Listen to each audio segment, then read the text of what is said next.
Tony 帮你做功课 ，Line Pay 要干大事了。台湾的电子支付大战在2026年会正式进入肉搏战。前阵子我们才在讲全支付嘛，要从全联杀进街边店，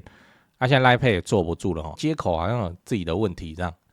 好，那 Line Pay 现在直接宣布，2026年的 Q1 天天都要送优惠，战场直接给它拉到最难啃的夜市跟菜市场为什么这些科技巨头要放着百货公司的大单不去抢，偏偏要去抢路边摊几十块钱的生意？我们今天就来聊他们背后在打哪些鬼主意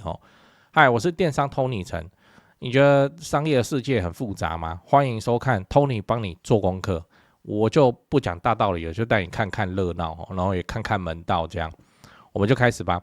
来，我们上一集讲了路易莎为什么要开复合式餐厅，那个白雾我下次回台北开会，我要特别去一趟，看一下到底是长什么样。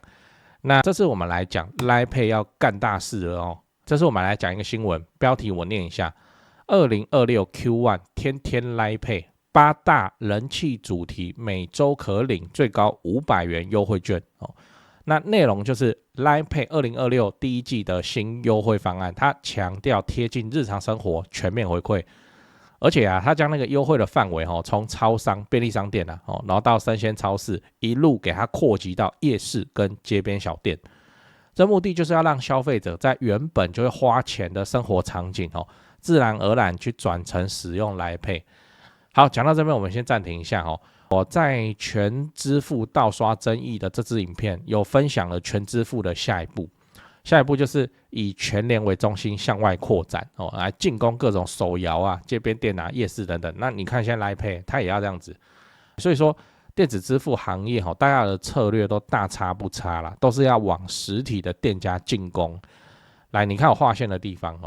你只要在全台的指定夜市或是商圈使用 Line Pay 付款，就有机会拿到优惠券，而且还会依照你的消费情境去选择不同的优惠方案让你消费有感。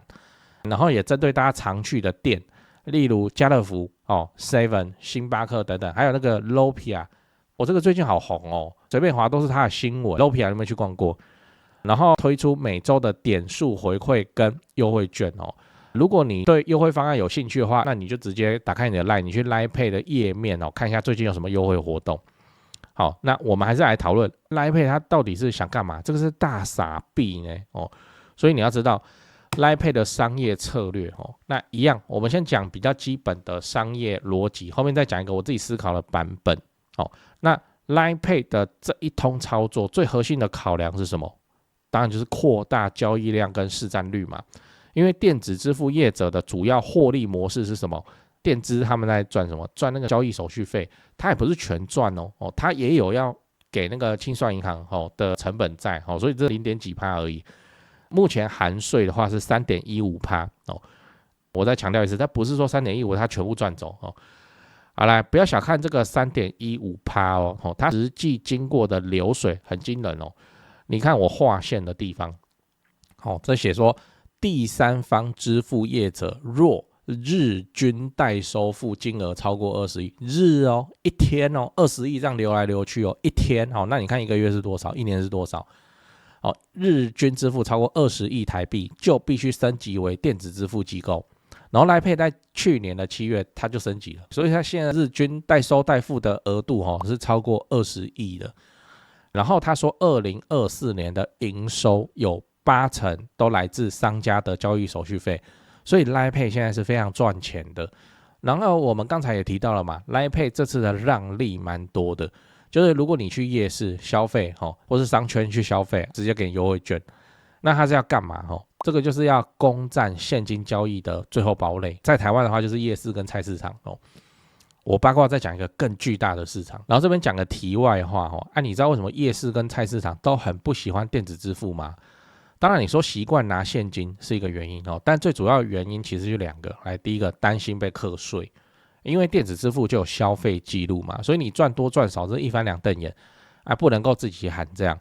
摊商也不是说他一定要闪那个税，而是说这个就是习惯的事情你要去改一个多年的习惯，这是很痛苦的事情那摊商他就是喜欢收现金就对了哦。然后第二个原因，现金流。你去逛菜市场的时候，有没有看过那个司机刚好来补货？是不是很多都现结？然后点给他，然后就这样就收走了哈，这个钞票收走。好，今天改成电子哦，会有账期的问题。你有账期，就是消费者现在付给你的钱，你不是马上拿到嘛？哦，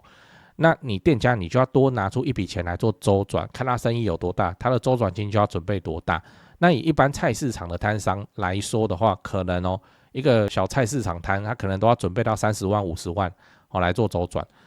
所以这样子对他们来说就会是一个压力。我每天都要卖新鲜的菜，你今天用电子支付付给我然后我明天就要叫货啦，我明天要给现金那我是不是要垫？然后看我账期多长，我要垫多久嘛，就这样。所以要有一个周转金。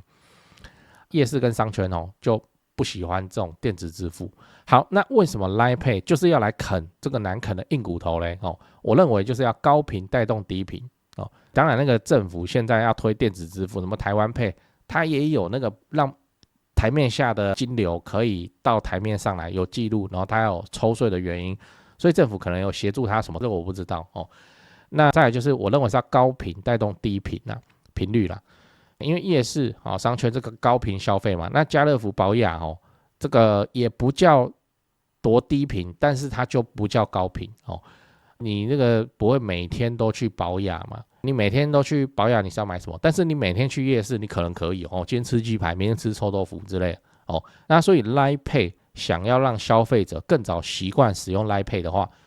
就是要靠补贴去占领这个市场。我叫你用，你又不甩我，好了，给你优惠，你加减用一下。然后是这个券是发给消费者，所以他是要夜市菜市场倒逼那些摊商，那个消费者就说你家有 Line Pay 没啊？你家有 Line Pay 没啊？然后那个摊商他们什么 Line Pay 啦，什么物件啦，弄久了喝，然后他就可以用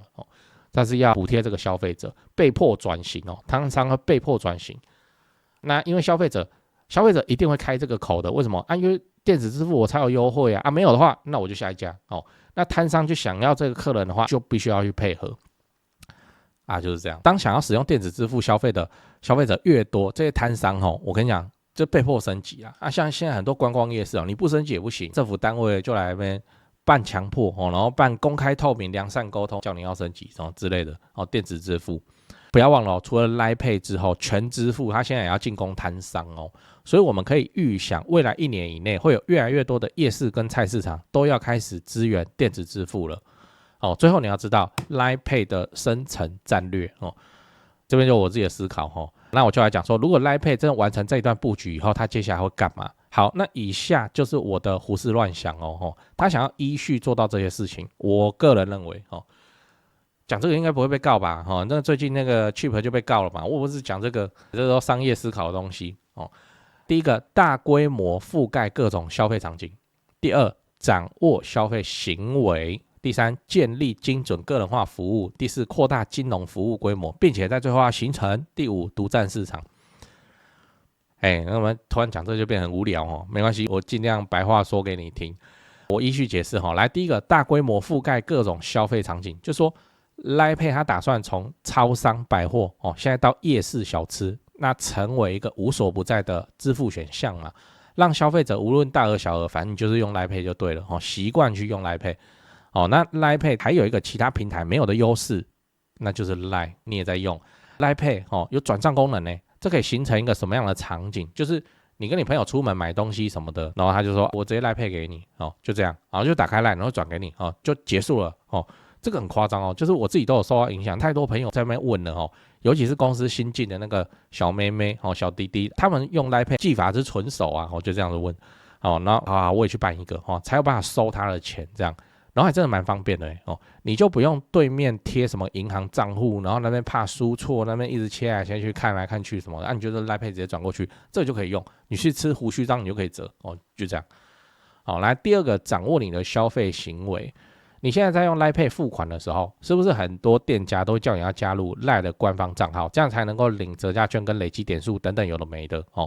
那他其实在干嘛？他就是要把你绑在他的官方账号嘛。从消费者的角度来看，他不只是在付款而是被诱导了去做那个更多跟店家建立连结的行为。那渐渐的，消费者所有的消费行为就会怎样？就会开始集中这样子迁徙到 LINE 这个平台上，消费者就很难离开 LINE Pay 因为他已经习惯了付款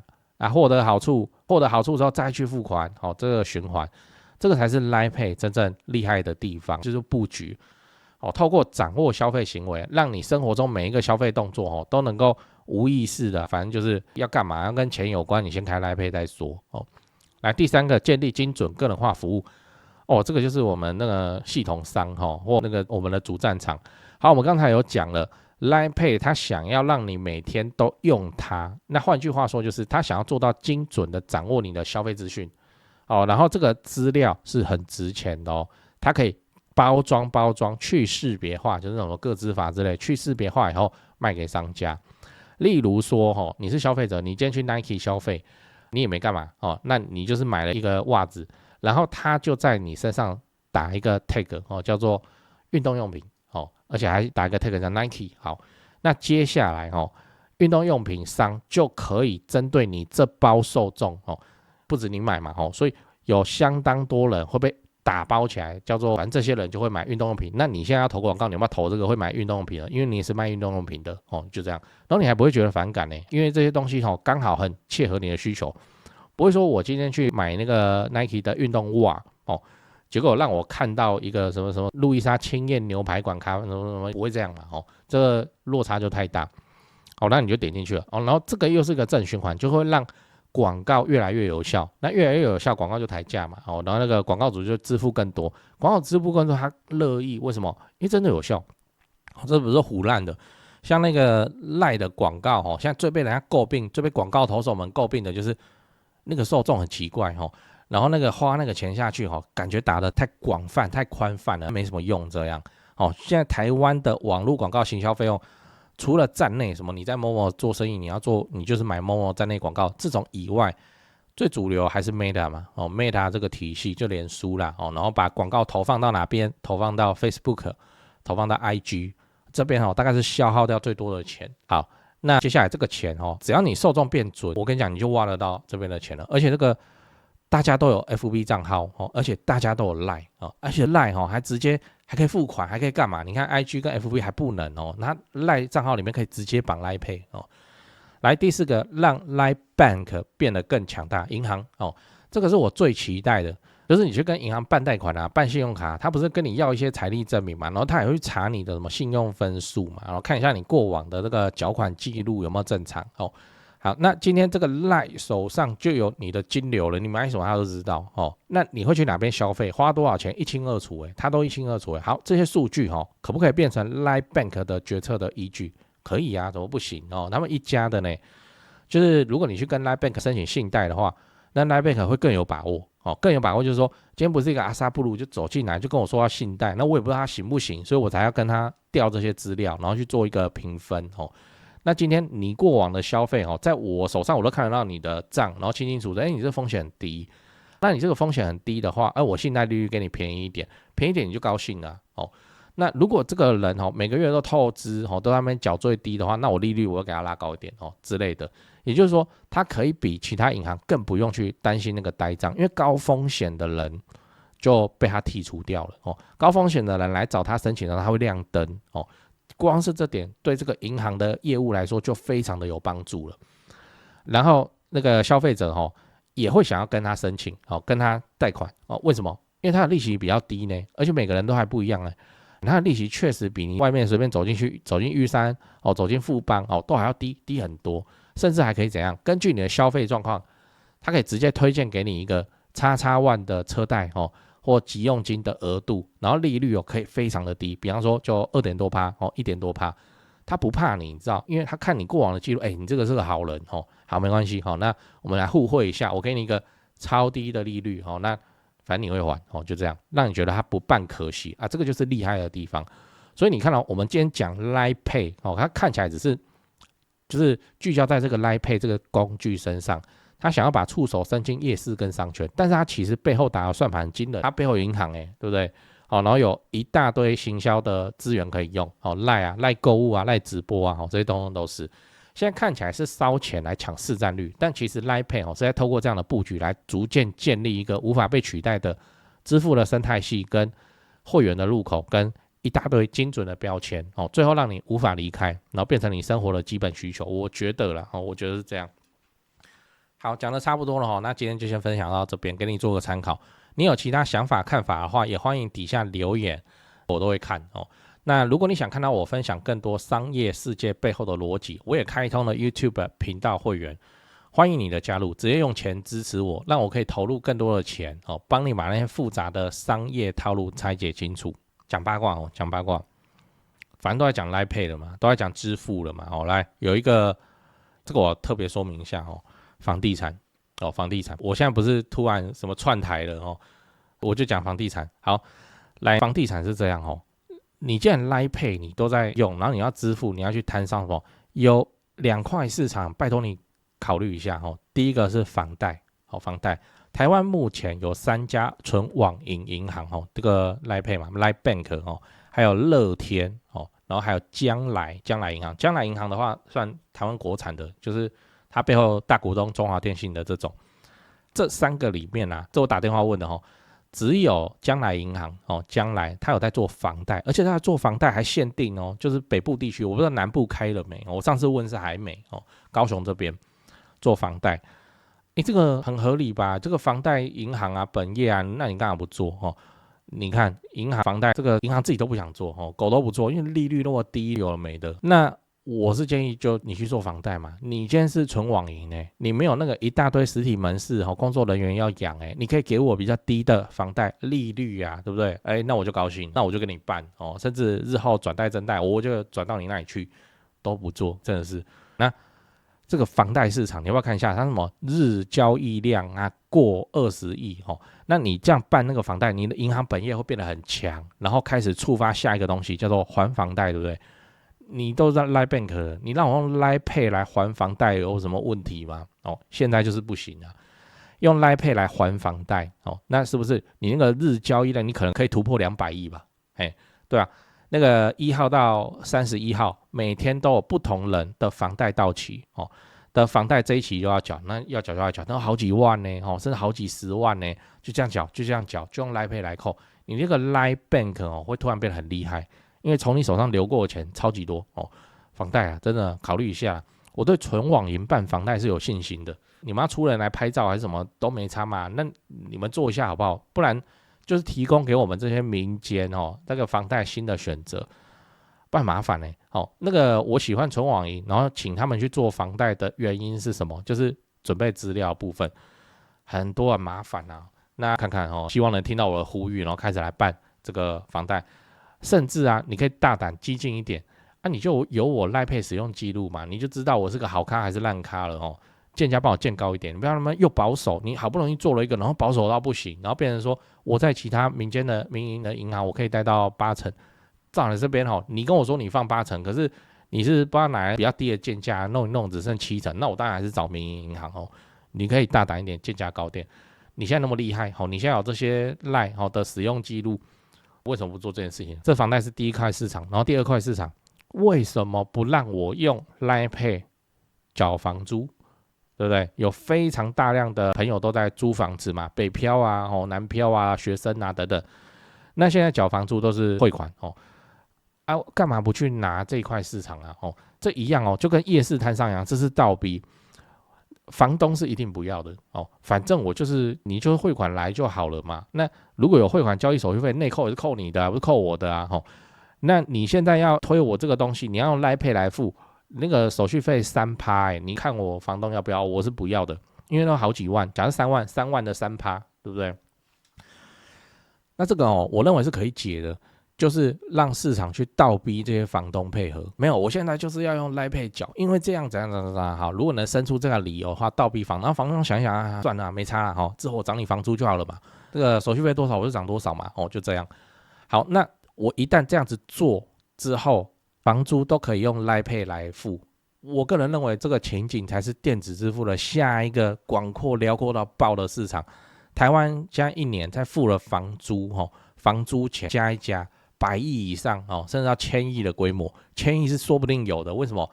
因为不只是住宅啊，它有店面呢，对不对？店面的租金啊等等，你看有没有办法用就是 Line Bank 你去努力这一边。让大家带来更多的方便。我为什么会想要提这个东西，是因为以租客的身份，虽然我不是啊，但是以租客的身份，每个月好几千、好几万的房租这样子在缴，这样子在汇，你随便给我一点回馈嘛，对不对？你就是回馈给我1%好了，因为我是用 Line Pay，Line Pay 有很多这种有的没的消费的回馈，你给我1%你给我1%假设3万块的1%，这个我水费就有了，对不对？对比来说，消费者绝对是比较高兴的。那对房东那边来说，你看你给他一个什么东西嘛，让他愿意去使用，比方你算给他听嘛，你用 Line Pay 来收，虽然你这个实际上收到的钱3万块会变少，但是我们补给你什么什么，让你之后怎样怎样怎样，房租跟房贷这2块市场 Line Bank again，你这个 Line Pay 你都有了，加油加把劲去做一下，让台湾的这个更加方便。现在并不会在当然有些房东说就是要收现金，也有老头房东跟那个老人房，他们还在用现金给房租用现金不用缴税的时候，那你就先跳过这个市场。现在广大辽阔的市场大家都在那边手机转账来转账去，我个人认为没什么必要。你自己就是银行，你看一下嘛，用 Line Pay 来付房租应该会蛮理想的，我是这样子想。